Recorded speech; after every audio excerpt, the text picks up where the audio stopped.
Okay, good afternoon. My name is Ani Pagosian and I'm with the City of Glendale's Economic Development Division. Thank you for joining us for our first Tech on Tap Virtual Pitchfest event. We are excited to hear from the 9 companies that will be pitching and competing for a prize package, which will include a guest spot in the City of Glendale's podcast, promotional social media posts in our social media platforms, Choose Glendale and Glendale Tech, congratulatory article in our Choose Glendale newsletter and Tech Week blog, and 1 free month of co-working space at Industrious once businesses reopen after COVID-19. I would like to introduce our judges as well as our moderator for this event today. We have Ara Aslanian, CEO of Inverse Logic, Cesar Casanova, Community Manager at Industrious, Chris Lucas, Managing Director of Black Diamond Ventures, Aaron Beck, founder of Wana Family Network, and our moderator, Armin Karagolanian, VP of Marketing at Finexa. We encourage you all to ask questions in our Q&A chat box, as pitchers will be able to answer your questions right after their pitch. I will now turn it over to Armin, our moderator, who will introduce the companies and kick off the event. Thank you. Thanks, Ani. Hi, everyone. As Ani said, my name is Armin Karaglanian. I'm the Vice President of Marketing at Finexa. We're based here in Glendale. I've been a longtime supporter of Glendale Tech on Tap and Glendale Tech Week. I'm excited to be your moderator. Just a few housekeeping rules before we get started. So, as Ani said, we're going to be hearing from 9 companies. We'll have 2 minutes each to pitch. So, hopefully our pitchers remember to turn on their timers for 2 minutes so we can keep on schedule. And like Ani said, we'll also have a Q&A portion. So drop your questions in the chat and we'll get to them after every pitch. And we'll also be selecting a fan favorite from amongst the 9 companies. So we'll have a polling tab where you'll be able to select your favorite company and their pitch. And we will announce the fan favorite winner at the very end of the Pitch Fest. Now I'd like to introduce the 9 companies in alphabetical order. This is also the order in which they will be pitching in. So first we have Filmocracy. Second, we'll have Analytics. Third, we'll have CastID. Fourth, we'll have Loki. Fifth is Netgenx. Sixth is Reverie. Seventh is Shield GPD. Just making sure that I got that one right. GPS, my apologies. Number 8 is Tap and Grab, and number 9 is Void Cube. So we can get started, and the first pitch will be from Filmocracy.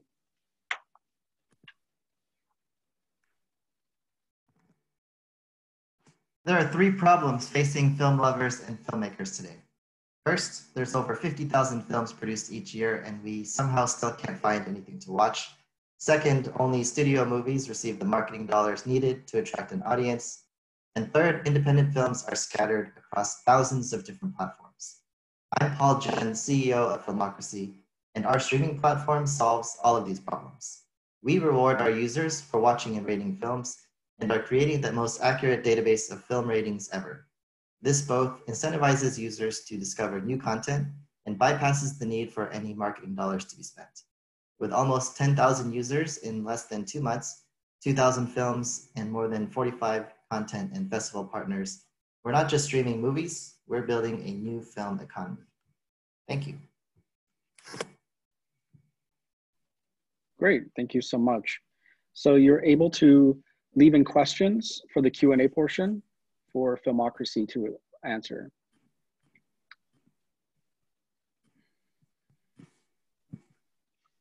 I don't currently see any questions just yet on my end.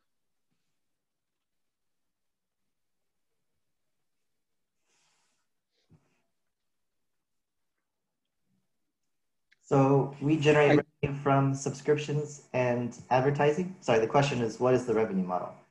So we generate money from subscriptions and advertisements.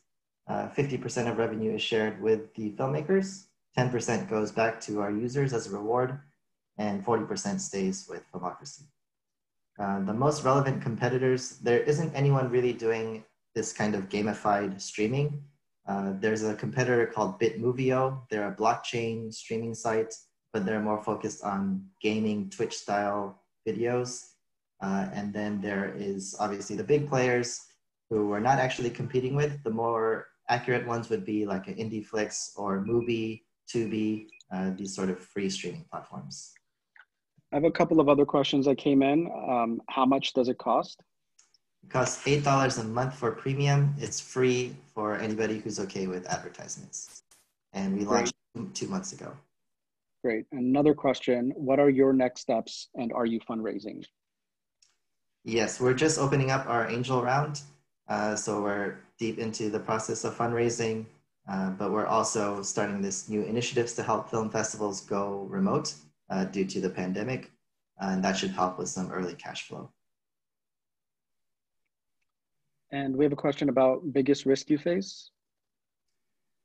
The biggest risk, I would say, is adoption, because usually when you start a streaming platform, you have to pay a lot of very high licensing fees for films, and this can get very expensive. If you just want even 100 films, that'll cost you, tens of thousands, hundreds of thousands of dollars. But for us, we are doing it all on a straight distribution model, taking a lot of the films that other platforms don't want to spend the marketing dollars to get out there. So that side of it is pretty low risk. It's mainly just about acquiring users. Our team is 5 co-founders and 8 people who are working on a pure equity basis.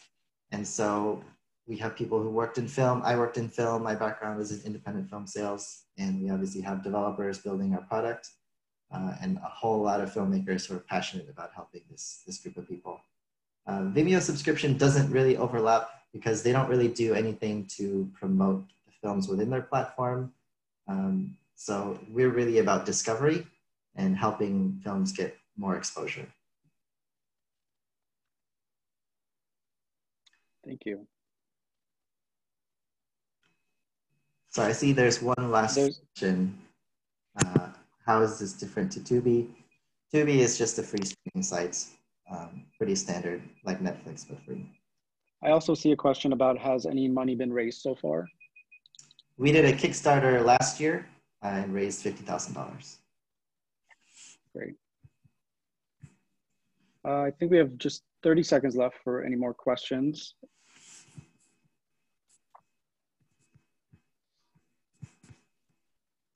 But that could be it. Cool. Thank you very much. All right, so let's move on to second pitch from Inalytics. You have 2 minutes.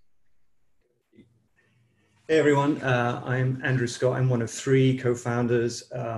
We bring fintech experience, forensic accounting, growth marketing, and a full software dev experience.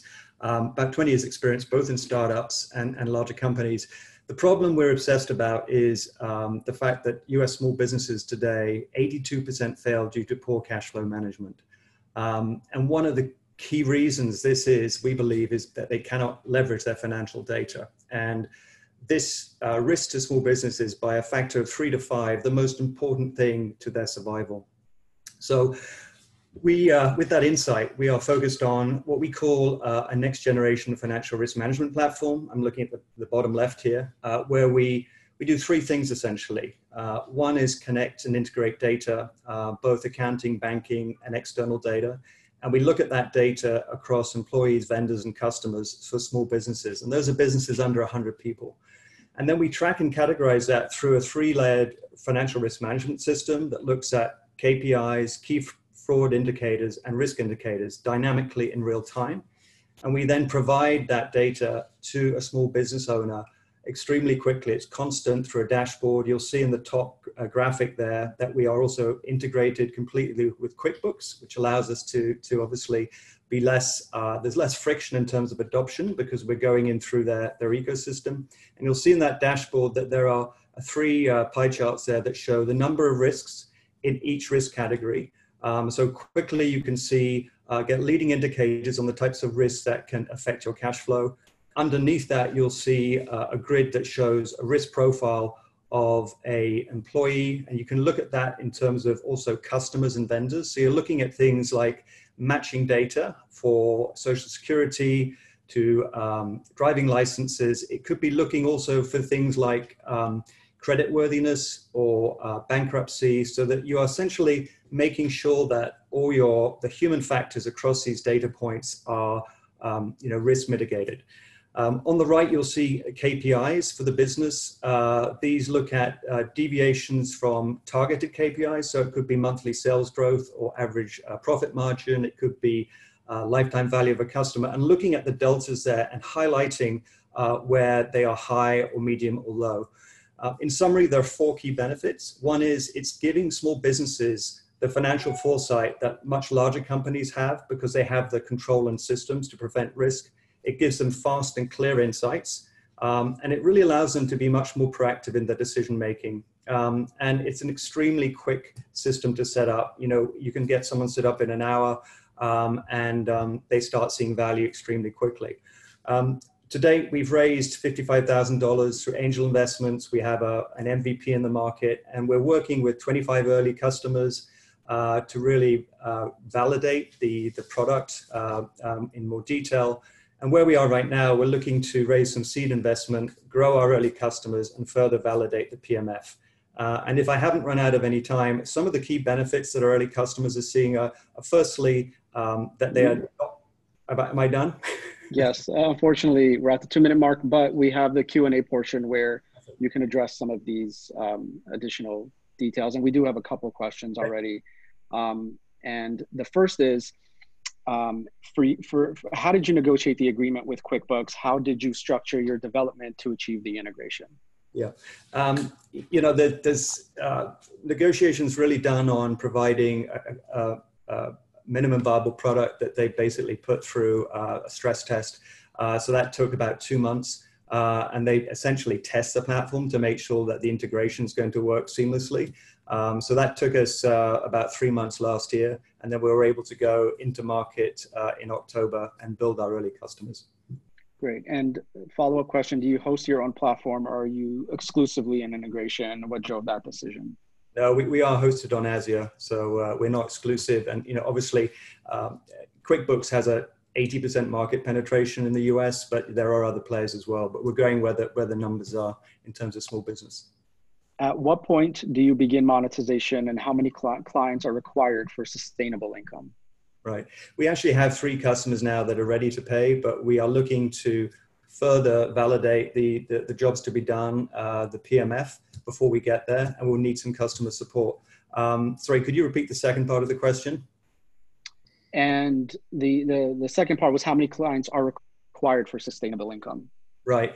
Well, depending on the team that we have, we're looking at probably 500 clients to be basically cash break even.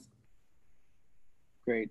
What size businesses are in your target market, and who's your next key hire? I'm grouping those 2 questions together. Sure.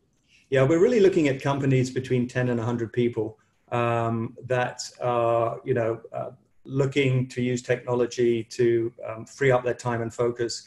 And our next hire would be someone that can work basically in terms of tech support. So we can work with early customers to really make sure that we optimize the platform. Great. And another 2-part question. How are you different so you get traction, because this is a crowded market, and how much are you trying to raise? Right. We're different because we're bringing in the 3 types of data. So if you look at the type of apps that are being used with Intuit today, no one's really bringing together 3 types of risk management data. So that makes us different. And we're bringing also external data in. So we plug in Thomson Reuters data to be able to give some benchmarks to companies about their performance. And over time, obviously, we'll use AI to help them strengthen that aspect of managing their risk. And is that the only question? Yeah, how much are you trying to raise? Sorry, yeah. Sorry, did you? So we're looking to raise $350,000 to give ourselves some more runway, and we'd look at a runway between 18 to 24 months. Great. I don't have any further questions, so we can thank you and move on to Cat's ID. You have 2 minutes. Can you guys hear me? I can hear you. Perfect. Did you know that $40 billion are lost each year to stolen identities in the financial system? Did you also know that facial biometric data is already available on your social media account without any protection? The Equifax data breach provided fraudsters access to your accounts due to remote onboarding process. Hi, I'm Eli, founder of Catch ID. Catch ID is a biometric digital ID that protects you from identity theft and gives you access to your financial accounts without using your face. It takes less than 30 seconds to verify yourself. We are pre-revenue at this point. Our ideal clients are financial firms and particularly small community banks and credit unions. Our technological edge versus the competition is our one-time biometric pass. It is simply a different pass each time you verify yourself, therefore protecting your data and your accounts from unauthorized access. We conducted market discovery with players like IBM and other local banks to better understand their needs when it comes to identity theft pain. In the future, digital IDs will replace conventional IDs, opening up a huge market opportunity online and offline. We are a team of 5. We do all our developments in-house and are seeking $500,000 in pre-seed funding to transition from prototype to product market fit, file 3 non-provisional patents, and pilot our solution with strategic partners. Thank you. Thank you.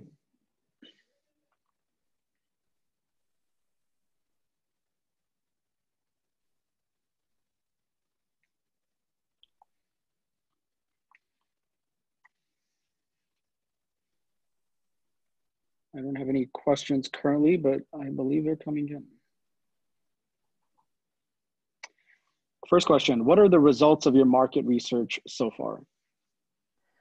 So we've discovered that the problem lies in liabilities. Whenever there's an identity theft situation and there's a loss of money, it's how they distribute that liability and the loss of funds on the player. So if a transaction, let's say, is happening through many banks, they normally divide that loss over all the partnering banks in that transaction. Sometimes it's rare the client can take the loss if they couldn't uncover how the unauthorized access took place or the identity theft took place. And of course, if it's just one bank that is taking part in this transaction, most of the time they want to protect the client and keep him, so they just take the loss as is. And how do you try to compete against all of the other companies out there? So most other players, and this is our differentiating point, they don't protect your data. Any biometric data they gather from the user, they don't protect it. So like I said, the Equifax data breach exposed 100 million US customers to fraudsters. It was very easy for them to just use that data, do remote onboarding, calling the bank, giving their social number, their names, and a lot of sensitive information that were stolen. And they managed to steal accounts, conduct transactions, funneling money laundering schemes, and do a lot of things that hurt the industry overall. And this is where we help. Even if your biometric data is stolen, it doesn't matter, because you would need our one-time biometric pass so that you can get the access to your account. Great. I have a few more questions and we're running there's about a minute left. Can you please review the monetization again? Do users pay a subscription for the digital ID? And is a sale to individual consumers or to corporations? We have both options, but basically it's to a B2B model where the user is charged $20 per year. This is the B2C model where the user is charged $20 per year plus 15 cents per verification. Now, if it comes to a bank, we have a different model. It will be based on licensing, and of course, the price will go lower. And how have you distributed your initial investment? You mean how much we raised? I guess the initial investment, how has that been distributed thus far? To build a prototype, we are in the step. We're on the phase of building a minimum viable product. Our goal is to have a commercial API we can test and pilot with clients. So we spend the money also on patenting.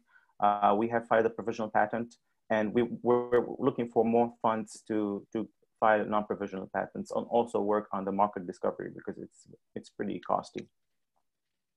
Great, thanks so much. Moving on, we will go to next presenter, Loki.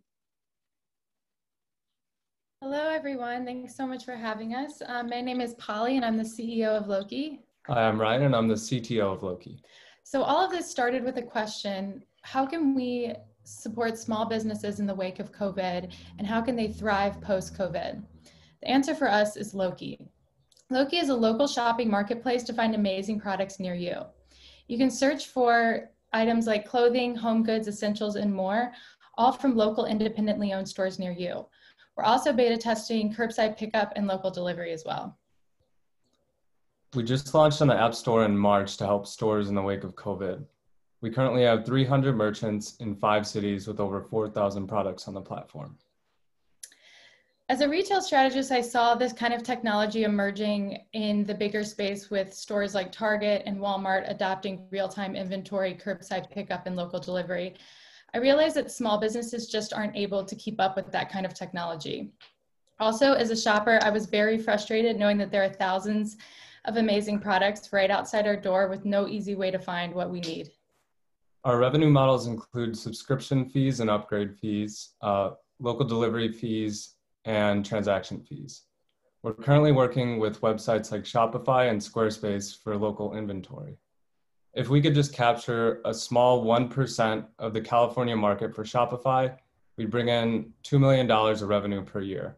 Furthermore, if we could capture just 1% of the total US market share, we'd be at $10 million of revenue per year.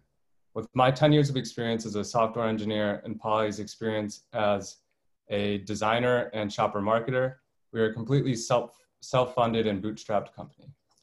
Overall, we've had an overwhelming response from both shoppers and stores and are excited to make local shopping easier than Amazon. We are on the App Store right now, so you can go to the App Store and type in LOKII and download today to check out, to start shopping local right now. Thank you so much. Thank you. I have one comment. You should bill yourselves as caviar for products. But the first question is, what is your go-to market strategy? I think there's a lot of ways to answer that, but right now what we are doing is we're operating as a freemium model. So we are pulling 10 items for free per store. And then from there, we are able to connect with stores and offer them upgrade options based on that. And that helps with the chicken and the egg scenario. So we actually have a few thousand products already available in Los Angeles that people can start searching for right now. Yeah, we have a competitor called Shop Neighborhood, who their go-to-market scenario is just having onboarded stores for a large fee, and they also charge transaction fees. So what happened with them is they just have a very limited set of inventory. By allowing a freemium model, we can kind of expand that market and just have a plethora of products that people can search for. And then if stores want to add more or customize things, they can do that. Question, please give us an example of the total fees on a dress that costs $100. So right now we are doing curbside pickup and delivery fees. So we will do some kind of transaction fees for, what would you say, for a $100 dress? For a $100 dress, we'd probably do under a 1% transaction fee. A bulk of the revenue that we would bring in would be from subscription fees from the stores, and then also on delivery fees for the customers. So per purchase fees are going to be very nominal because we do want people to engage with the product. Similar to Instagram where they don't charge for transaction fees, we're kind of adopting that model, and then we'll allow stores to, again, have subscriptions to the service to have more features. Is this only for small local businesses, not big box retailers? Yes, yeah. So one of the things that we found is that people are pretty frustrated from other sites like Google and stuff like that, that when you type in clothing store, only chains pop up and you're not able to find anything unique near you. So what this allows you to do is you're able to find a gift for your mother or an interesting dress that you could find, because a lot of the stores like Target and Walmart and those kind of big box stores, you are able to search their inventory pretty easily. So this is just one marketplace for small businesses to survive. And how many customers today? What are the engagement metrics you're focused on? Yeah, currently we have over 300 users on the platform, and just over 250 merchants on the platform. On our engagement metrics, we're at about 15% monthly recurring users. And yeah. And have time for one more question. How do you intend to solve the logistics issue for people who order from diverse local stores? Logistics issues from diverse local stores. I'm not sure I understand the question. Maybe if they're ordering from multiple stores.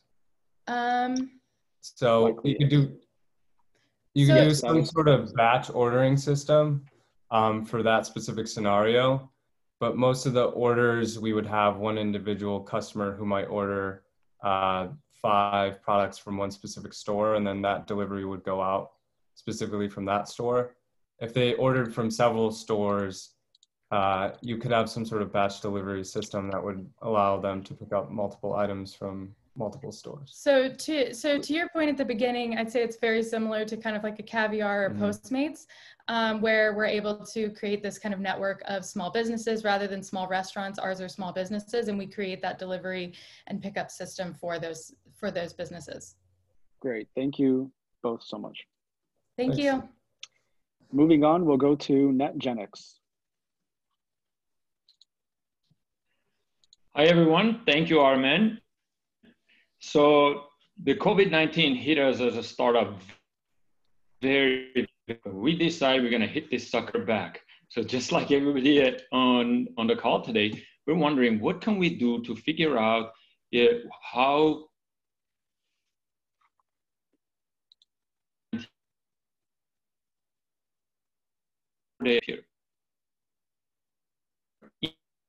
here. Crowdsourcing we collect data and mass data from the overall population. We take that, we use Kibana and data analytics platform, and we display that back for the community. And everything is done at the zip code level. So you can go do it yourself and take a look at code of how everybody is faring around you. So with all that, the question is, what have we been able to predict? Well, we've been able to predict this current increase in COVID-19 cases. Our data showed that right after the opening, they just started going up. Another interesting thing that we're predicting now is that the divorce rates are going to go up. Based on our data, couples are telling us that their most stressed group by far, about 100K with our partner Instigate Build, they're in Armenia. And we are looking to expand to US. Basically, everything starting in Glendale and Burbank area. Now we're in LA. We're looking to take this further. We're looking for a right partner and a capital to take this to the US level and do the predictions at that level. Beyond that, our platform is ready for hyper-responsive opinion. Presidential elections are coming up, so we're looking to sell to media outlets. And smart cities, Glendale, such as Glendale, they're looking to make decisions, informed decisions based on actual data. So much data that can be collected and decisions to be made. So we're looking into that. Last but not least, we're already contacting companies who are opening up, and they're looking to track symptoms of their employees or visitors. So they want to have the repository to basically minimize the risk related to COVID-19. With that, I want to open up for questions. Thank you. I just want to point out that there was some connectivity issues at the start, went away in the second half.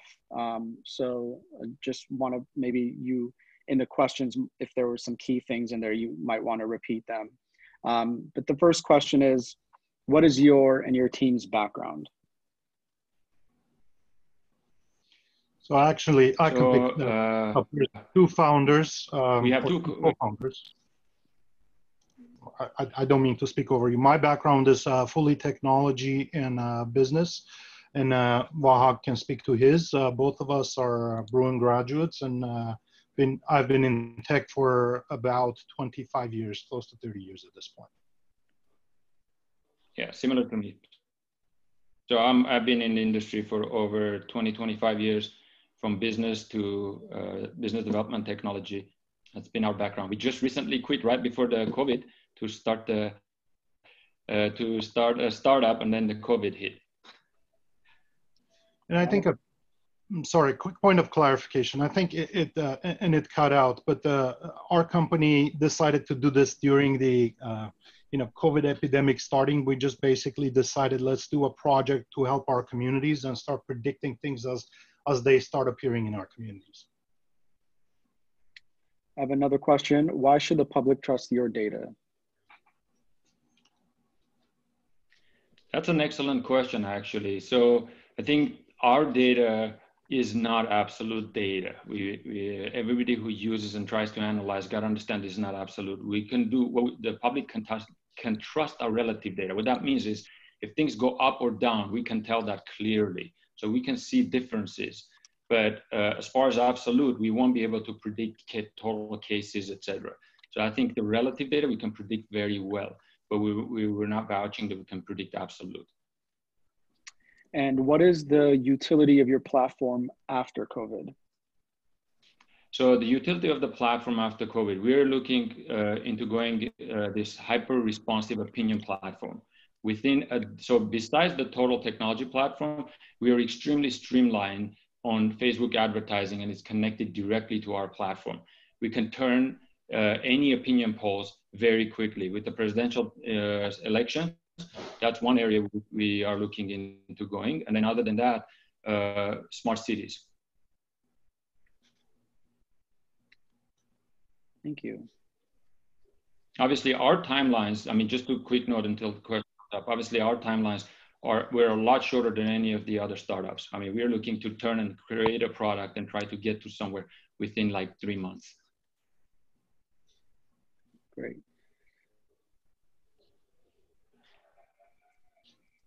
I don't have any more questions right now, but you have 30 seconds on the clock if there's anything else you'd like to cover.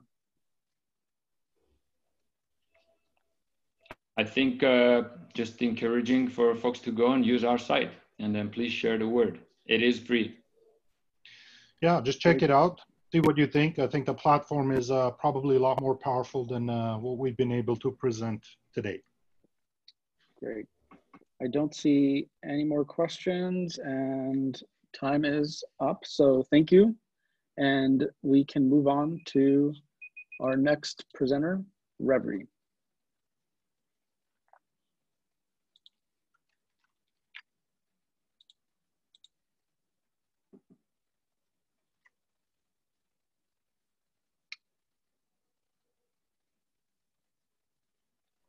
Hi, Damien. I'm not here. I cannot hear you, no. I'm not hearing anything. I can't hear you.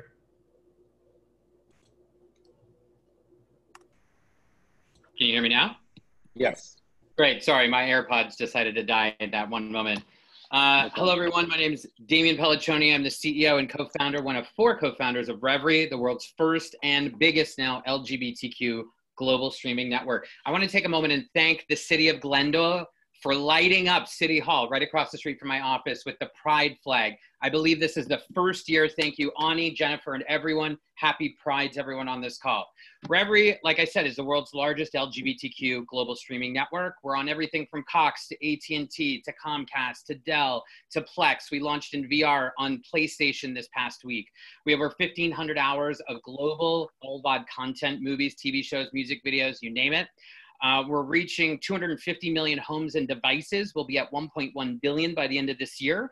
We're currently closing up our seed round on June 30th, and I'm proud to say that we are a member of the first Latinx and Black entrepreneurial cohort with Goldman Sachs. We'll be announcing our seed round on July 27th. So if anyone's on the line and they want to put in a 10 or 20, You only got 2 more weeks. We work with Lexus, Disney. You can watch us for free in front of the paywall, or you can subscribe for $6.99 or $59.99 a year.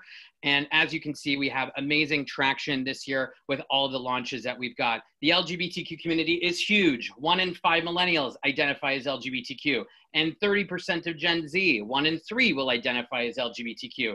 So we are the platform to really take this to the next level and be true representation. And I want to preface also too, I'm one of 4 co-founders. 2 of my other co-founders are women of color, Aaliyah J. Daniels and LaShawn McGee. And then my husband, who is Latino, Chris Rodriguez, who is our Chief Business Officer. And we're also 25% veteran owned. If you want to hit us up for any investment opportunities, you got 2 weeks. Damian, D-A-M-I-A-N at reverie.tv. Thank you so much. Cool. Questions? I have a question. Has viewership subscription increased during COVID? 90%.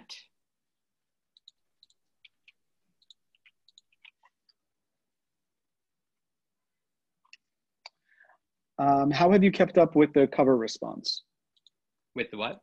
I'm sorry. COVID response, I'm sorry. We're killing it. So I am in my office just because my husband and I got bored of working at our desk in Echo Park, so we decided to come back. We're all decentralized right now and working from home, and our productivity has gone up 30% since COVID. So whether or not we keep the office is a question. I do love the fact I'm right across from City Hall. I'm looking at it right now, the Superior Court and the police station. I think we will keep it. And I also want to call out our landlord who gave us 4 months of rent for free, Ray Wilcox. Thank you so much for that COVID relief. Great. What is your biggest threat? We are actually, here's what's funny. Our biggest threat is acquisition. We've already turned down 2 offers for acquisition. We've raised just about $2 million in friends and family pre-seed and seed. And as I said, we are opening our Series A on July 27th at the Goldman Sachs Demo Day. Can you tell us about your income? What were you making? What are you making? What's your conversion rate from visitors to paying users?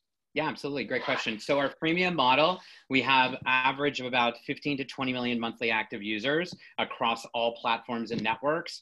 And then our subscription model, we stopped actually marketing directly to subscribers because the more people who come into the freemium side of things, we work them down the funnel, train them on what the premium subscription can offer you, of course, ad-free and unlocking all of the content. And so that has really been a big opportunity. We have a 20 to 30% margin on every dollar that we spend. Of course, we're doing everything through SEO, Facebook, Instagram, and YouTube ad targeting. We currently monetize our local traffic programmatically, as well as direct sales, like I said, with Lexus and Disney. Internationally, we are plugging now into all the programmatic SSPs, so we're going to start to monetize that traffic. We've been downloaded in over 130 countries to date. Can you tell us about, talk more about your business model? Sure. Business model is in 2 buckets: AVOD, ad video on demand; SVOD, subscription video on demand. You can watch, like I said, for free in front of the paywall. Plus, we're on things. Actually, anyone who has a Samsung TV that's 2016 or newer, just turn it on. You're going to see the Reverie app because we've been app of the day on Samsung since the beginning of June, and we will be in July. And later on this week, you might see us as app of the day again on the Apple stores. We're going to be featured later on this week. So we have third-party networks. That's that logo soup that you see, multiple ways to experience, and our owned and operated apps, both ad dollar or subscription dollar. And you said number of users. Can you talk about how much money? How much our revenues are. So we're cash flow positive. I'm happy to say that we've become cash flow positive in May since COVID and our re-release of our brand new interface. Right now this year, we're on track to 5x our revenue. Year over year, we've almost doubled or tripled our revenue. Thank you so much. Let's move on guys. To Shield GPS. Hi guys, we're Shield GPS. We sell GPS tracking hardware and software to consumers and businesses. Our customers use us to view the real-time location of their vehicles and important assets like industrial machinery or rental equipment. Whilst we realize there's a lot of players in the fleet and asset tracking space, we think there's an opportunity to better serve businesses that already have an established technical presence and that would prefer to integrate location tracking into their existing systems rather than replacing them entirely or operating them in parallel with something off the shelf. Today, we acquire our customers predominantly through our Amazon, Walmart, and Shopify e-commerce channels. We have over 1,200 paying monthly subscribers right now. Our service plans start at $10 per month per device. We're entirely self-funded right now, and we've been operating as a side business for the last 11 months. And a quick note about us, both Jordan and I are technical founders and have a history of building products together, the largest being a global payments gateway that services over 200 plus countries. We both have backgrounds in computer science and have actively worked in the tech industry since graduation. So we kind of know how to build live software intended for global deployment, and we know the challenges that come with it. So without taking up any more time, we would be happy to answer any questions you may have. Great, thank you.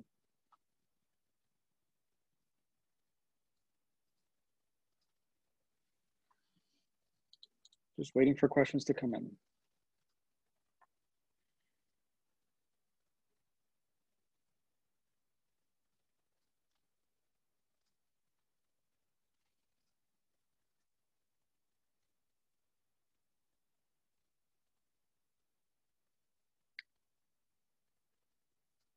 What is your most common use case? Right now, we have a lot of general kind of consumers using us to track their cars. We also have a lot of parents using us to track their teenage drivers to get an idea that they're driving safely.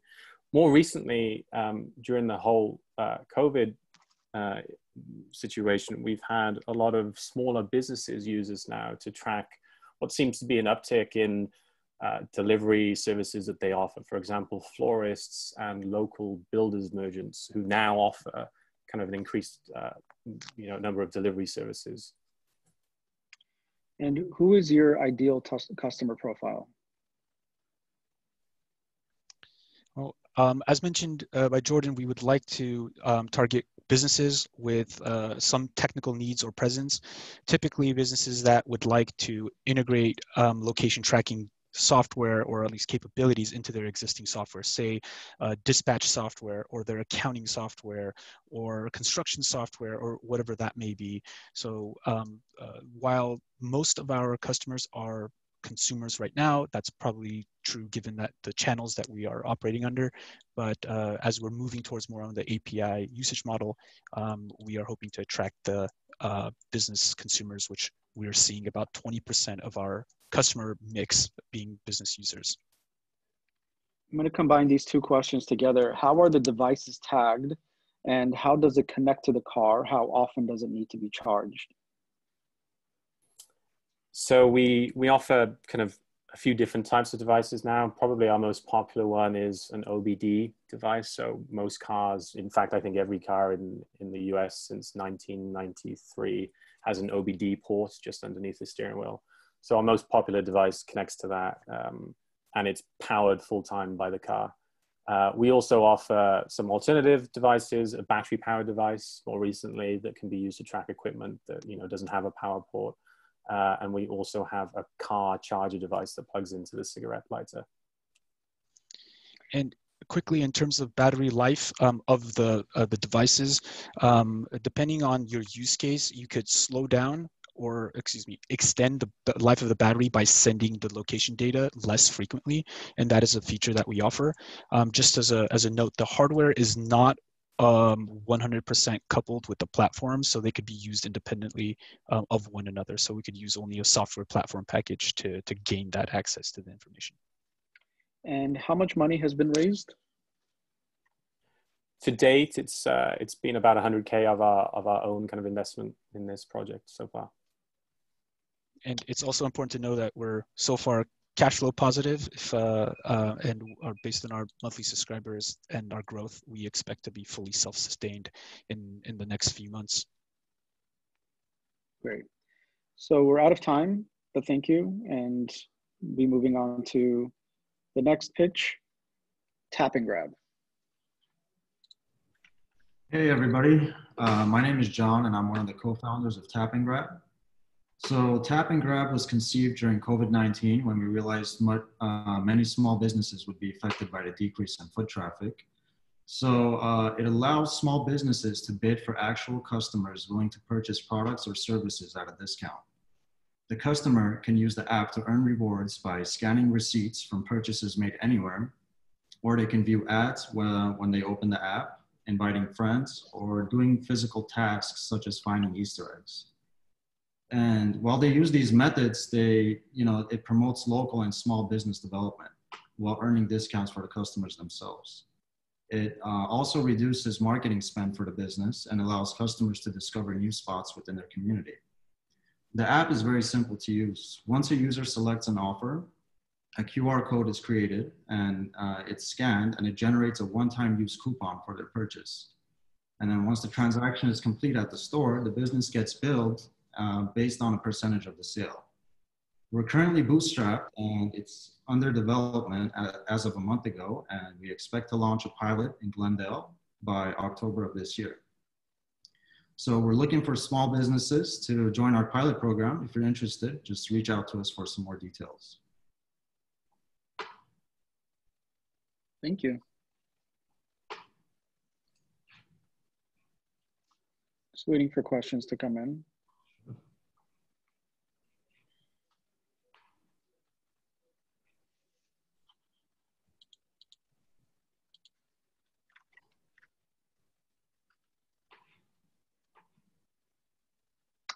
What's your experience?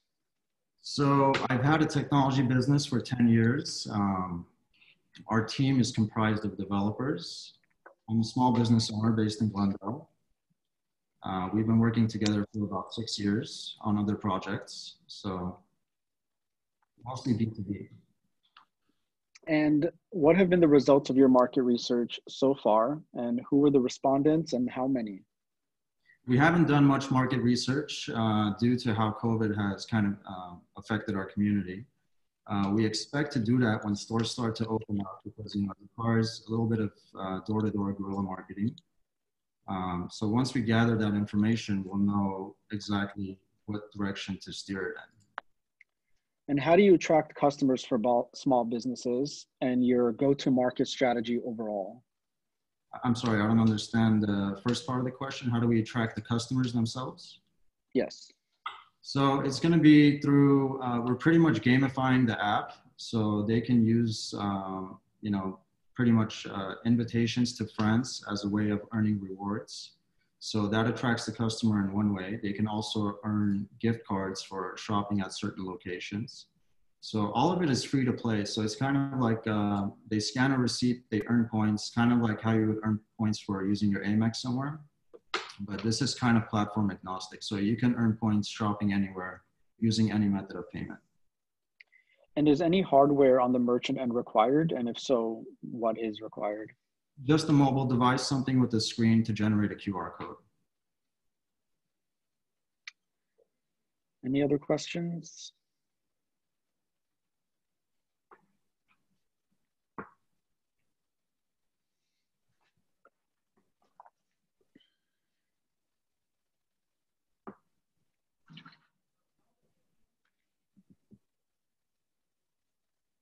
Yes, not. Still have about 50 seconds, so we'll give it some time to see if there's any other questions that trickle in. Sure. So, I mean, we're still very early stage. Design and development is kind of running. I do have a question. Sorry to interrupt you. Who would be your next key hire? Our next key hire would probably be someone to handle some of the marketing. Okay. Any final questions for Tap and Grab?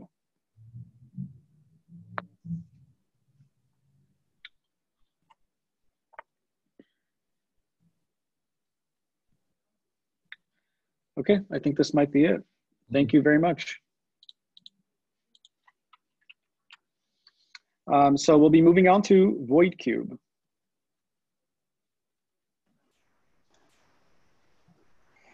Okay, hey everyone. Anna, are you with us? Hi everyone, can you hear me? Yeah, I can hear you. Oh, perfect. So hi everyone, I'm Anna and this is my co-founder Matt, and we're VoidCube Studio.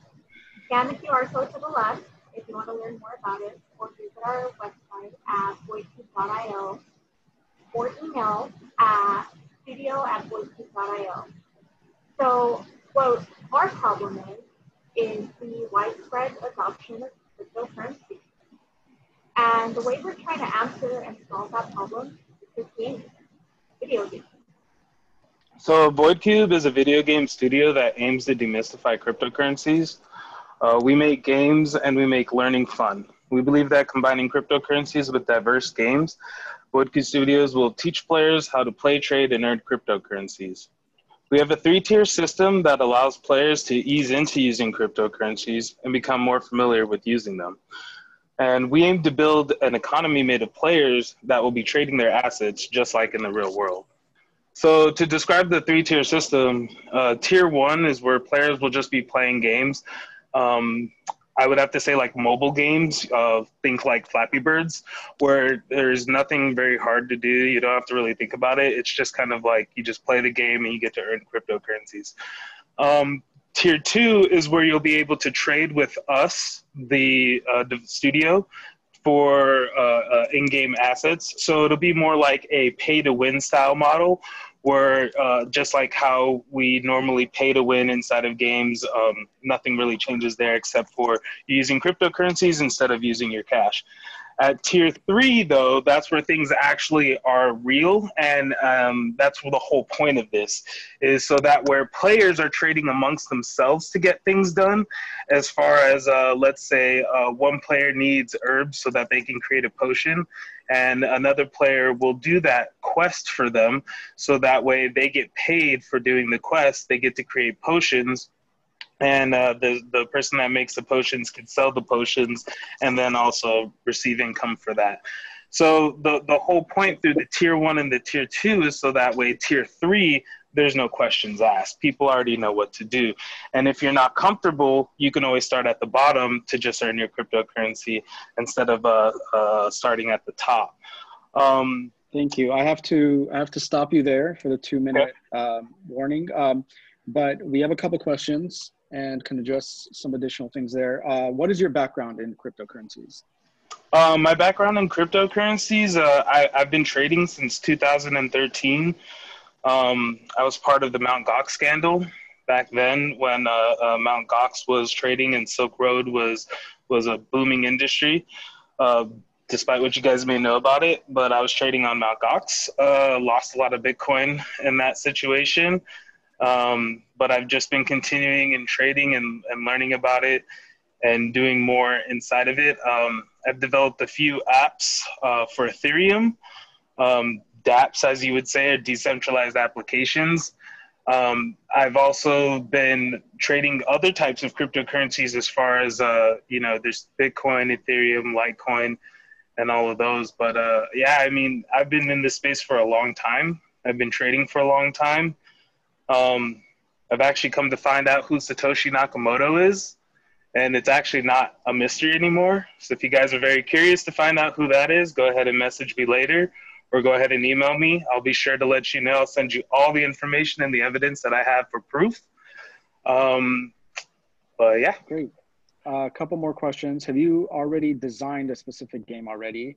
And what is the clever aspect of gameplay in that game that makes this knowledge accessible? So for the tier 1 game, I do have a game already built out. It's on the website right now where the white paper is located. You could go ahead and test it out there. I'm actually in the process right now of fixing up all the little bugs and making it like look very, very like fun, because the animations inside of it are just kind of just to get the idea out there. But I'm perfecting the gameplay for tier 1. I'm going to release it onto the Google Play Store as soon as I get done with that. And then the next thing is to focus on building the wallet, so that way we can adopt more than one cryptocurrency instead of the one that we have already, which is on the Stellar Lumen network or blockchain. How much has been raised or invested so far? Around 10K from angel investors, private investors, and just my own money itself. Friends and family as well, by allowing me a place to work, resources, things like that. And a little bit more information about what the business model is. So the business model is mainly going to come down to trading on the network. So the tier one, there's going to be ads. So the ads are going to be there so that way we can get the money, so that we can give back to the players in the form of cryptocurrencies, as well as handle the transactions that are being placed on the blockchain. In tier two, as well as getting players familiar with using cryptocurrencies, because holding doesn't do you anything. You know, if you had $10,000 inside of your mattress, you know, in 10 years, you would have lost money because of inflation. You know, money just doesn't go up because you're just holding it and saving it. So you have to use money and spend money to make money is the idea here. And so then they'll be then spending that money that they've got from tier one again in tier two, so we get to recoup that back as well as stimulate our economy inside of our coin. And then in tier three, we get a % of transaction on each trade that's handled in between the player themselves, and we can drop off of advertisement. I haven't really decided yet, but I really kind of don't want to have like ads be a big deal. I'm all fine with native ads. If you guys have seen like Spider-Man and there's an actual billboard that has an actual real ad in there, but it doesn't actually take away from gameplay like a banner ad that you would normally see. We're running just short on time, but I think the question was answered, and we really appreciate your time. This is the conclusion of our pitchers. Thank you all 9 of you for presenting and pitching. We can now vote for the audience favorite. So if the audience can go ahead and submit their picks for their fan favorite, and we will be able to announce who the fan favorite winner is.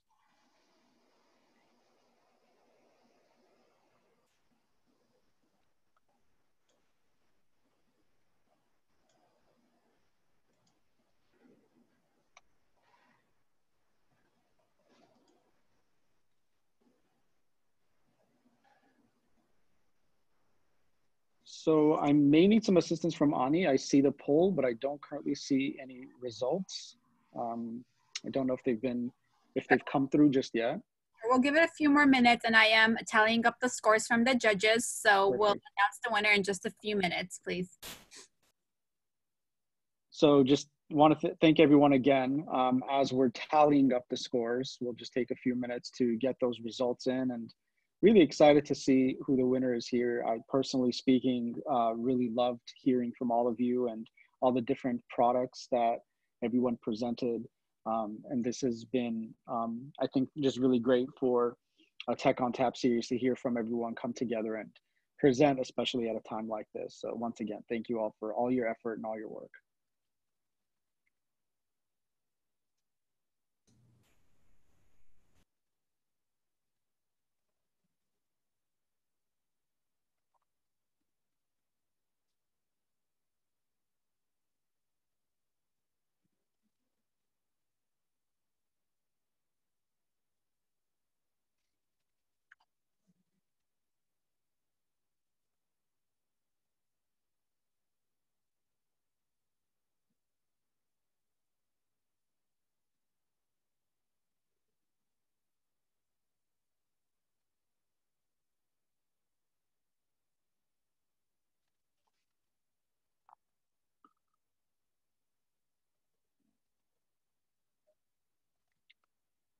And I do have the fan favorite winner, and I'm pleased to announce that the winner for fan favorite is Loki. So congratulations to Loki for winning the fan favorite vote. Yay. Thank you guys so much. I'm going to put a link to download the app, and you can start supporting small businesses today. So I'll put that on the chat right now. Thank you so much. Thank you. Thank you both. Just a few more minutes here.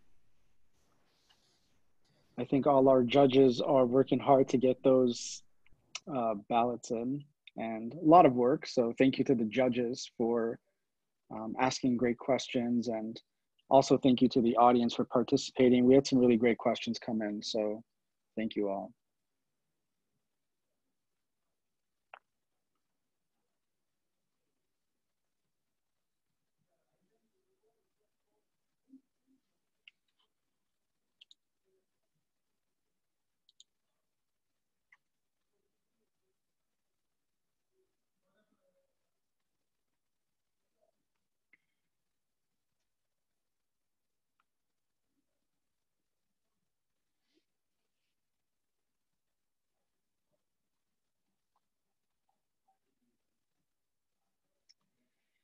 And we do have a winner, and I'm pleased to announce that the winner is Reverie.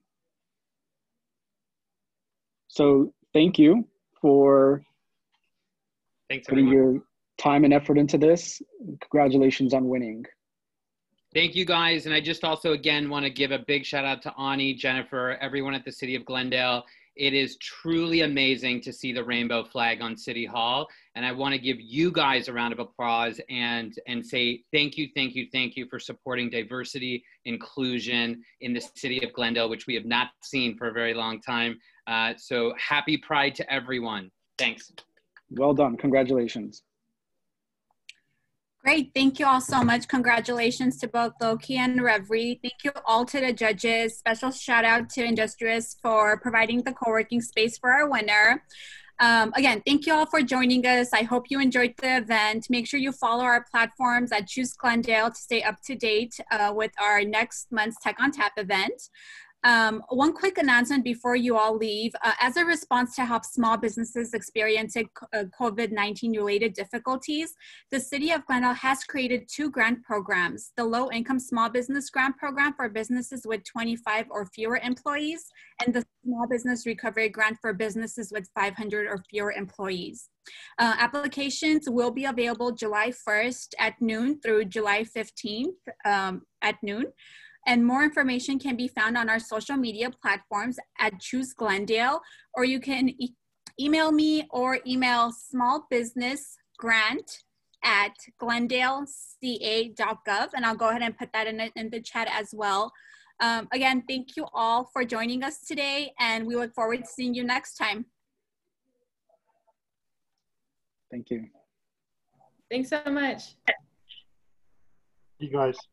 Bye. Hi, everybody.